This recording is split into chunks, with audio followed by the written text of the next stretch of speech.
কোথাও যাই যদি ছেলে বলে যে পানি পান করব তো যদি 10 টাকার জায়গায় 20 টাকা লাগে তবুও পানি খরিদ করে তাকে পান করাই। কিন্তু বেরাদারের ইসলাম পানি এমনই একটি পিপাসা, সুবহানাল্লাহ, পিপাসা এমনই একটা জিনিস যে পিপাসা লেগে গেলে কোনো জিনিস ভালো লাগবে না।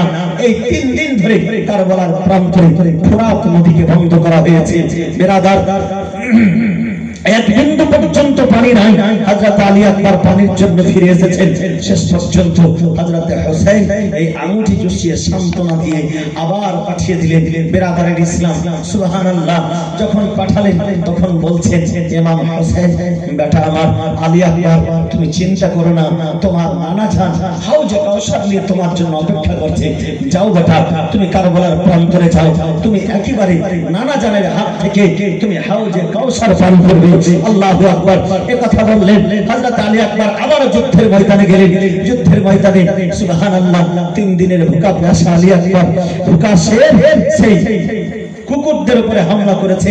একসঙ্গে ইবনে সিয়াদ তাদেরকে বলে দিয়েছে, ইবনে সাদ তাদেরকে পরামর্শ দিয়ে দিয়েছে, সামাদ বিন জাওশান তাদেরকে পরামর্শ দিয়েছে, সবাই মিলে একসঙ্গে আলী আকবরের উপরে হামলা করতে হবে, না তো আলীর শেরে খোদার শের এর সঙ্গে কেউ টিকতে পারবে না। বেরাদারের ইসলাম সবাই মিলে একসঙ্গে হামলা করে দিয়ে হযরত আলী আকবরকে তীরের আঘাতে বেরাদারের ইসলাম ঘোড়া থেকে পড়ে গিয়েছেন, তলোয়ারি চালিয়ে দিয়েছেন। ইমামে হোসেনের লাখে জিগার নূরে নজর হযরত আলী আকবর রাদিয়াল্লাহু তাআলা আনহু হযরত ইমামে হোসেনকে আওয়াজ লাগাচ্ছেন, ইয়া আবাহু আদরাকতানি, হে ইমাম হোসেন, হে আমার আব্বা জান, আমাকে উঠিয়ে নিয়ে যান। আল্লাহু আকবার।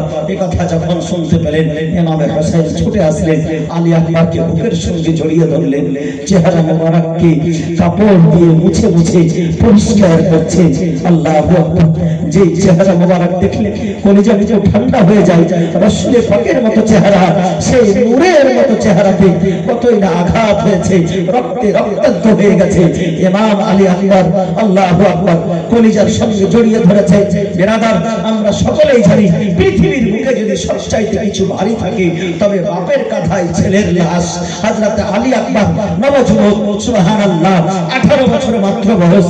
ইমাম হোসেনের লাখে জিগার নূরে নজর নিজের সামনে আজকে বেরাদার পানির আশায় পানি করতে করতে এবং সেই শত্রুদের আঘাতে ক্ষত বিক্ষত হয়ে তীরের আঘাতে, বল্লমের আঘাতে, ফরসার আঘাতে হযরত আলী আকবর শহীদ হচ্ছেন নিজের আব্বাজির কোলে। যখন মুখখানা চোখখানা খুলে দিয়ে বেরাদারের ইসলাম হযরত ইমাম হোসেনের দিকে তাকিয়েছেন, ইমাম হোসেনকে বলছেন, আব্বা জান, আমি যেন দেখতে পাচ্ছি, আমার চোখের তল থেকে যেন পর্দা সরে গেছে, আমি আসমানের দুয়ার পর্যন্ত দেখতে পাচ্ছি, রহমতের দুয়ার যেন চলে গেছে। আব্বা জান, আমি জান্নাতি লোকদেরকে দেখতে পাচ্ছি, আমি যেন সাদা সাদা আজীব কিছু দেখতে পাচ্ছি, তার মধ্যে আমি জান্নাতের হুরদেরকে দেখছি যারা আমার জন্য পানি নিয়ে অপেক্ষা করছে। হযরত ইমাম হোসেন এই কথা শুনছেন আর কলিজার সঙ্গে লাগিয়ে, বুকের সঙ্গে লাগিয়ে চোখের জল ছেড়ে দিয়েছেন আলী আকবরের কথা শুনে। আল্লাহ আল্লাহ। বেরাদারের ইসলাম হযরত ইমাম হোসেন রাদিয়াল্লাহু তাআলা আনহুর সন্তান হযরত আলী আকবর যেন চোখখানা খুলে আব্বার দিকে একবার তাকিয়ে আবার চোখখানা বন্ধ করে নিলেন। চিরতরের জন্য এই পৃথিবীকে ছেড়ে দিয়ে, ত্যাগ করে দিয়ে চিরতরের জন্য জান্নাতে প্রবেশ করলেন। হাউজে কাউসার পান করতে কারবালা থেকে জান্নাত পর্যন্ত চলে গেলেন। জোরে বলেন, ইন্না লিল্লাহি ওয়া ইন্না ইলাইহি রাজিউন। হযরত ইমাম হোসেন রাদিয়াল্লাহু তাআলা আনহু খিমাতে নিয়ে আসলেন। বেরাদারের ইসলাম একবার খিমার দিকে তাকাচ্ছেন, একবার আসমানের দিকে তাকাচ্ছেন। ইমাম হোসেন চিন্তা করছেন, আজকে বিবি বাচ্চাগণ রয়েছে, রব্বুল আলামিন তুমি আমার পরে এদেরকে সবুর দিও, তুমি এদেরকে ধৈর্য ধারণ করার শক্তি দিও। রব্বুল আলামিন আমি যখন দুনিয়া থেকে চলে যাব, আল্লাহ গো তুমি এদেরকে সহ্য করার শক্তি দিও। বেরাদারের ইসলাম খুব সংক্ষিপ্ত আকারে বলে যায়, ইমাম হোসেন জুলফিকার নিজের কোমরে বেঁধেছেন দস্তারে মুস্তাফা, রাসূল পাকের দস্তার মোবারক মাথা মোবারকে বেঁধেছেন। আমির হামজার সে যুদ্ধের পোশাক ইমাম হোসেন নিজের জেবে ধারণ করেছেন, নিজের গায়ে পরিধান করেছেন। যুদ্ধের ময়দানে যাবেন, খিমার দিকে তাকিয়ে দেখেছেন। আবারও হযরতে জাইনাবকে ডেকে বলছেন, জাইনাব আমি যখন দুনিয়া ছেড়ে চলে যাব, আমি যখন শহীদ হয়ে যাব, তোমরা খবরদার নিজের জামা কাপড় ফেলে দিও না। আর বিশেষ করে আমার সাকিনার খেয়াল রাখিও। এই সাকিনার কথা যখন বলছেন, হযরতে জাইনাব কাঁদছেন আর বলছেন, ভাই আমি সব জায়গাতে সাকিনার খেয়াল রাখবো, কিন্তু সাকিনা যখন আব্বা আব্বা করে কাঁদবে, তখন আমি তাকে কোথায় নিয়ে যাব? তাকে কোথায় নিয়ে যাব? আমাদের শেষ আশা হচ্ছে তুমি যদি কারবালার প্রান্তরে চলে যাও, যারা গিয়েছে কেউ আর ফিরে আসেনি, তুমি যদি কারবালার প্রান্তরে চলে যাও, তবে আমরা কার সাহারায় থাকবো? এ কথা বলতেছেন। এদিকে হযরতে জাইনুল আবেদিন অসুস্থ ছেলে, ঘরের ভিতরে আর থাকতে না পেরে যখন দেখতে পেয়েছেন আব্বাজান কারবালার প্রান্তরে যাচ্ছে, আল্লাহু আকবার, 22 বছরের হযরতে জাইনুল আবেদিন সেইখান থেকে কোন রকম ভাবে শক্তি লাগিয়ে উঠেছে, উঠে এসে আব্বাজানকে জড়িয়ে ধরে নিয়েছেন। আব্বাজানকে ধরে বলতেছেন, আব্বাজান কোনো মতেই আপনাকে যেতে দেব না, আমি থাকা পর্যন্ত আপনাকে যেতে হবে না, আমি যাব। হযরত ইমাম হুসাইন রাদিয়াল্লাহু তাআলা আনহু বলতেছেন, বাবা শোনো, তোমার মাধ্যম দিয়ে ইমাম হুসাইনের বংশধর, রাসূল পাকের বংশধর কিয়ামত পর্যন্ত জারি হবে। আজকে তোমার মাথায় আমি ইমামতির তাজ পরিয়ে দিচ্ছি, আমার পরে এই খাতুনে জান্নাতের হেফাজত তুমি করবে, বাচ্চাদের হেফাজত তুমি করবে, সহি সালামত মদিনা পর্যন্ত এদেরকে তুমি নিয়ে যাবে, এদের রাখওয়ালা হিসেবে আজকে থেকে তুমি থাকবে। তবে আজকে তুমি আমাকে বাধা দিও না। বেরাদারের ইসলাম, ইমাম জাইনুল আবেদিন অসুস্থ অবস্থায় তাকে খিমাতে নিয়ে গিয়ে আবার ইমাম হোসেন রেখে দিলেন। বেরাদার, এদিকে হযরতে জাইনাব রাদিয়াল্লাহু তাআলা কান্না করতেছেন, ভাইয়ের সঙ্গে কথা বলতেছেন। এদিকে ইমাম হোসেন খিমার মধ্যে গিয়েছেন হযরতে সোহরবানুর সঙ্গে দেখা করতে, হযরতে উম্মে লাইলার সঙ্গে দেখা করতে। আল্লাহু আকবার। ভিতরে খিমায় যাওয়ার পরে হযরতে সোহরবানু বলতেছেন, ওগো মাথার তাজ, এই যে দেখেন আলী আসরাফ 6 মাসের শিশু, কলিজা পর্যন্ত মনে হচ্ছে শুকিয়ে গেছে। কমপক্ষে একবারে বাচ্চাটিকে নিয়ে যে দেখেন না, যদি তাদের মনের মধ্যে মায়া হয়, দয়া হয়, অন্তত বাচ্চাটাকে যদি জল নেই। আল্লাহু আকবার। এই ছোট বাচ্চাকে কোলে নিয়েছেন ইমাম হোসেন রাদিয়াল্লাহু তাআলা আনহু, আর খিমার দিকে থেকে বেরিয়ে ফুরাতের দিকে গিয়েছেন। ইবনে সাঈদকে গিয়ে বলছেন, এই ইবনে সাঈদ, তুমি তো সব কিছুই জানো, তোমার শত্রুতা আমার সঙ্গে হতে পারে, তোমাদের শত্রুতা আমার সঙ্গে হতে পারে, তোমরা আমাকে শহীদ করতে পারো, কিন্তু এই ছোট বাচ্চাটি কোনো ভুল করেনি, এই ছোট বাচ্চাটি কোনো অন্যায় করেনি। আজকে এই ছোট বাচ্চাটি পানির জন্য আধমারা হয়ে গেছে, আজকে এই ছোট বাচ্চাটি পানির জন্য তাড়াহি করছে। তোমরা যদি একটু পানি দিয়ে দাও, আমি কাল কিয়ামতের ময়দানে আমার নানা জানকে বলে তোমাদের জন্য যে একে পানি পান করাবে, তার জন্য আমি শাফাত করিয়ে দেব। আল্লাহু আকবার, সুবহানাল্লাহ। তবুও সেই সাকিউল কাল তারা বলতেছে, হোসেন এক বিন্দু পর্যন্ত পানি দেওয়া যাবে না। আল্লাহু আকবার। বেরাদারের ইসলাম, কার কার কথা বলবো? তাদের মধ্যে যারা আছে, তাদের দলে যারা আছে, তাদের অন্তরে তাদের কপালে মোহর লেগে গেছে, তারা হুসাইনের কাতিল, ইবনে হুসাইনের কাতিল। তারা শেষ পর্যন্ত হুসাইনের সঙ্গে যুদ্ধ করবে, কোন রকম ভাবে সুলহ করবে না। একজন সাকিউল কাল দূর থেকে তীরে নিশানা লাগিয়ে এমন একখানা তীর নিক্ষেপ করেছে, ইমাম আলী আসগার রাদিয়াল্লাহু তাআলা আনহু তীরখানা এসে হযরত আলী আসগারের গলা মোবারকে লেগে আর ছেড়ে গিয়েছে। এপার ওপার হয়ে ইমাম হোসেনের হাত মোবারকে, বাজু মোবারকে লেগেছে। মানে এই যে যদি কোলে নিয়ে থাকে, মাথাটা তো এই জায়গায় আছে, আর যদি গলাতে তীর লাগে বাপ, তবে হাতে এসে লাগবে। এপার ওপার হয়ে গেছে। হযরত ইমাম হোসেন তীরখানা লেগে দেখে হযরত ইমাম আলী আসগারকে কোলে নিয়ে আছেন। মনে হচ্ছে কলিজায় এসে তীর লেগেছে। নিজের কলিজায় লাগলে যতটুকু কষ্ট পাবে না, একটা 6 মাসের শিশু কোলে নিয়ে আছে কোনো বাচ্চার বাবা আর কোনো মা যদি কোলে নিয়ে থাকে, আর যদি তীর এসে তার গলায় লেগে যায়, আল্লাহু আকবার, সেই বাবার আর খেয়াল থাকে না, হোশ থাকে না। একবার আকাশের দিকে তাকাচ্ছেন, একবার চাঁদের মতো চেহারা হযরতে আলী আসগারের দিকে তাকাচ্ছেন। আল্লাহু আকবার। এই কেমন পরীক্ষা রব্বুল আলামিনের দরবারে! ইমাম হোসেন আমাদের জন্য গুনাহগার উম্মতের জন্য, আল্লাহু আকবার, নানার উম্মতের জন্য, ইসলামকে বাঁচানোর জন্য, নানার সুন্নতকে কিয়ামত পর্যন্ত বাঁচিয়ে রাখার জন্য, কোরআনের হুকুমকে কিয়ামত পর্যন্ত বাঁচিয়ে রাখার জন্য ছোট ছোট বাচ্চাকে কারবালার প্রান্তরে নিয়ে গিয়ে শহীদ করাচ্ছেন ইমাম হোসেন। রাদিয়াল্লাহু তাআলা আনহু তিনখানাকে বের করে ফেলে দিয়েছেন। ইমাম আলী আসগর আল্লাহু আকবার জামে কাউসার পান করার জন্য শাহাদাতের জাম পান করে নিয়েছেন। এইদিকে আলী আসগরকে নিয়েছে হযরতে সোহর বানর করে দিচ্ছেন, বলে নাও আমার আলী আসগর আমার নানার হাতে আজকে এই পৃথিবীর পানি আমার আলী আসগর আর পান করবে না, আমার নানার হাতে হাউজে কাউসারের পানি পান করবে। আল্লাহু আকবার। এই ছোট্ট একটা বাচ্চার দেহ মোবারক লাশ মোবারক যখন এসে মায়েদের কোলে পড়েছে, যেন খিমার মধ্যে দ্বিতীয়বার মনে হচ্ছে কিয়ামত শুরু হয়ে গেছে। তারা কান্নাকাটি শুরু করে দিয়েছে। ইমাম হোসেন সকলকে ধৈর্য ধারণ করতে বলে, সবর করতে বলে ইমাম হোসেন রাদিয়াল্লাহু তাআলা আনহু যুদ্ধের ময়দানে যাওয়ার জন্য প্রস্তুত হয়ে গেছেন। বেরাদারের ইসলাম হযরতে সুবহানাল্লাহ হযরতে যায়নাবকে দেখে বারবার করে বলছে, যায়নাব আমি তোমাকে রেখে গেলাম আর আমার এই আহলে বাইতকে রেখে গেলাম, আমার পরিবারের লোকজনদেরকে রেখে গেলাম, খাতুনদেরকে রেখে গেলাম। হযরতে যায়নাব বলছে, ভাই শোনো, আমি আলীর সন্তান, আমি আলীর সন্তান, যতদিন পর্যন্ত দেহে প্রাণ আছে আমি কারোর সঙ্গে কোনো ক্ষতি হতে দেব না। তবে বেরাদারের ইসলাম হযরতে আলী হযরতে হোসেন রাদিয়াল্লাহু তাআলা আনহু বারবার করে যেন বলছেন যে আমার সাকিনার খেয়াল রাখিও। এর কারণ হযরতে সাকিনা ইমাম হোসেনকে ছাড়া কখনো আলাদাভাবে ঘুমাতে পারতেন না। বাপের প্যারা বেটি, প্যারা লাডলি। আল্লাহু আকবার। ইমাম হোসেন যেন এই কথা বলার পরে আল্লাহর কাছে দোয়া প্রার্থনা করলেন, রব্বুল আলামিন আমার যুররিয়াতকে আমি তোমার ভরসায় ছেড়ে গেলাম। কারবালার প্রান্তরে ইমাম হোসেন জুলফিকার দিয়ে দুলদুলের উপরে সওয়ার হয়ে বেরাদারের ইসলাম ইমাম হোসেন কারবালার প্রান্তরে গিয়ে উপস্থিত হয়ে গেলেন।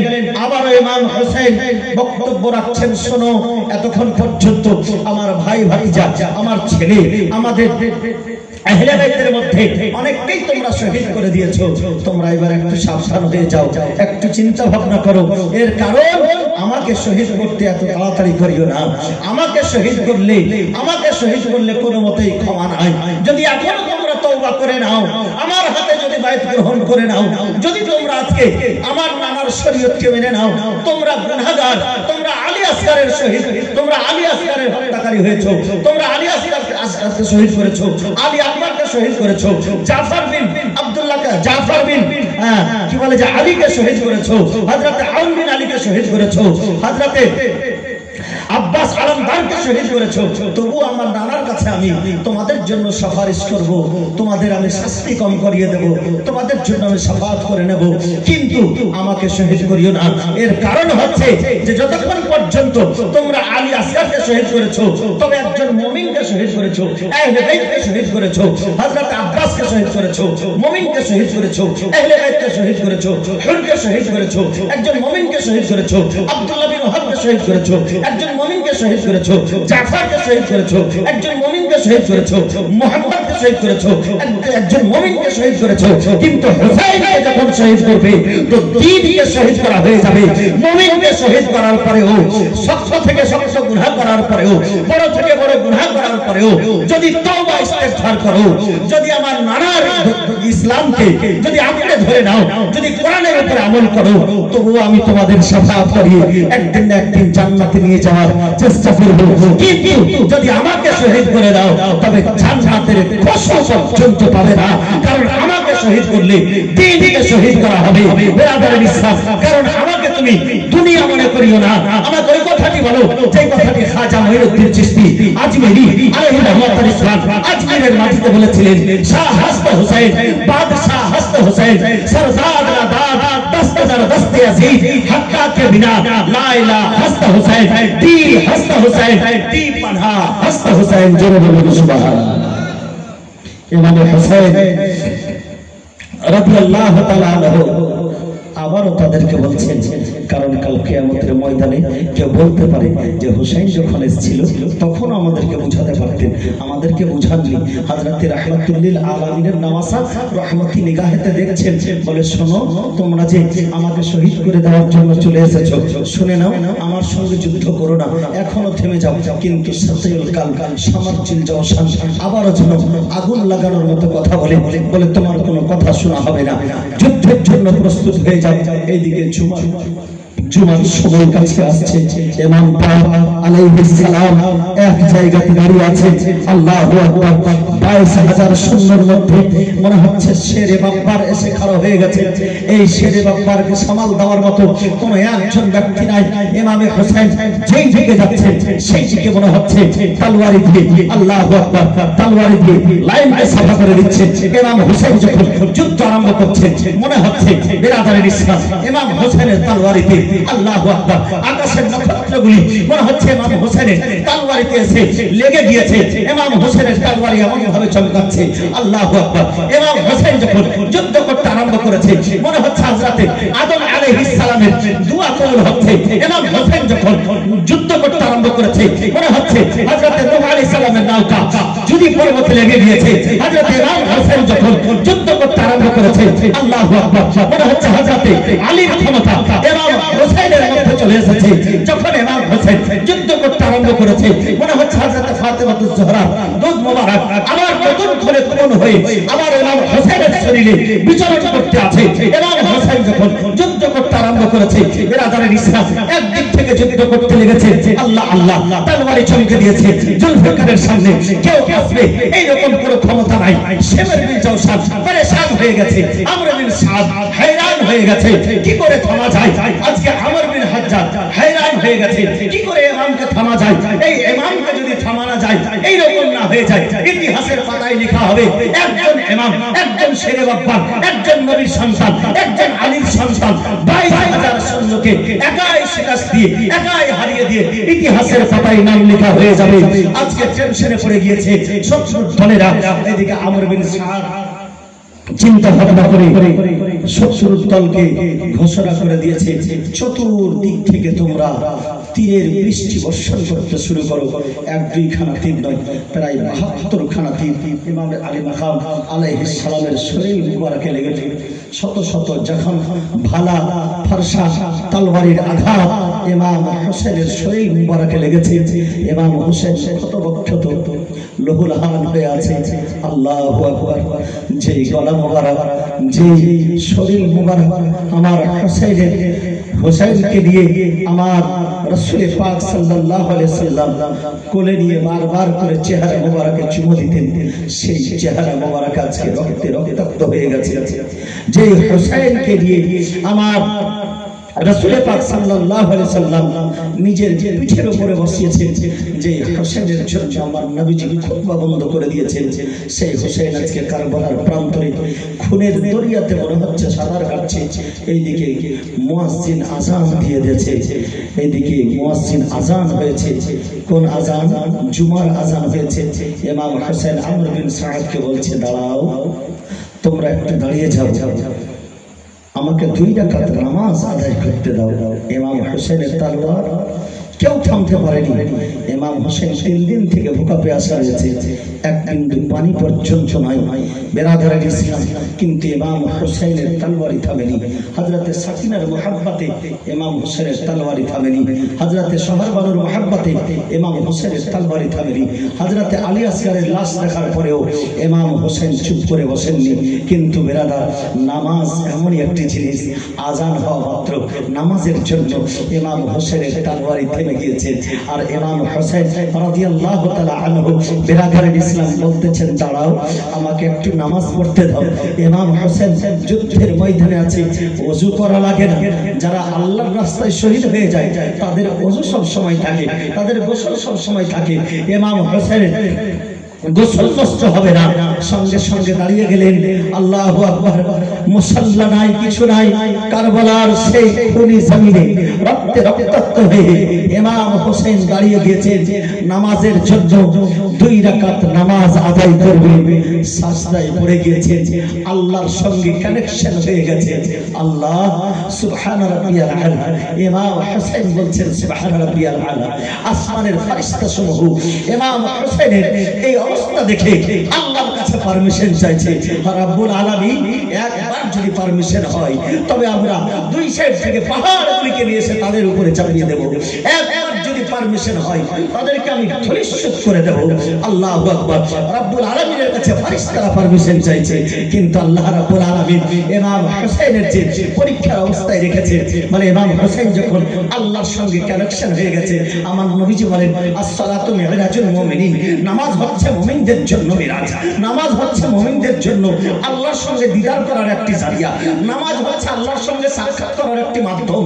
যখন নামাজে বান্দা দাঁড় হয়ে যায়, আল্লাহর সঙ্গে কথা বলে, আল্লাহর সঙ্গে কানেকশন জুড়ে যায়, আর যখন সাজদা অবস্থায় যায় তখন আল্লাহর সঙ্গে বেশি কাছাকাছি হয়ে যায়। হে রব্বুল আলামিন সুবহানা রাব্বিয়াল আলা, ইমাম হোসেন আল্লাহর সঙ্গে কানেকশন হয়ে গেছে, আল্লাহর সঙ্গে কথা বলছেন, সুবহানা রাব্বিয়াল আলা বলছেন। আল্লাহ পাক দেখতেছেন আমার হোসেন নামাজে রাসূল কারবালার প্রান্তরে রক্তে রক্তাক্ত হয়ে সাজদারত হয়ে আছে। রব্বুল আলামিন সুবহানাল্লাহ, এই অবস্থাতে ইমাম হোসেন নামাজে রত হয়ে আছে, আল্লাহ ধ্যানে মগ্ন, তলোয়ারের ছায়া রয়েছে, চতুর্দিকে তলোয়ারে নিয়ে শত্রুরা রয়েছে, অথচ ইমাম পাক সাজদা অবস্থায় রয়েছে সুকুনের সঙ্গে, শান্তির সঙ্গে। এর কারণ নামাজ হচ্ছে এমনই একটি ইবাদত যাতে অন্তর শীতল হয়ে যায়, অন্তর ঠান্ডা হয়ে যায়। আল্লাহ কোরআনে বলেছেন আলা বিযিকরিল্লাহি তাতমাইন্নুল কুলুব, আল্লাহর জিকির আজকারে অন্তরের শীতলতা আছে। ইমাম হোসেন রাদিয়াল্লাহু তাআলা আনহু একেবারে শীতল হয়ে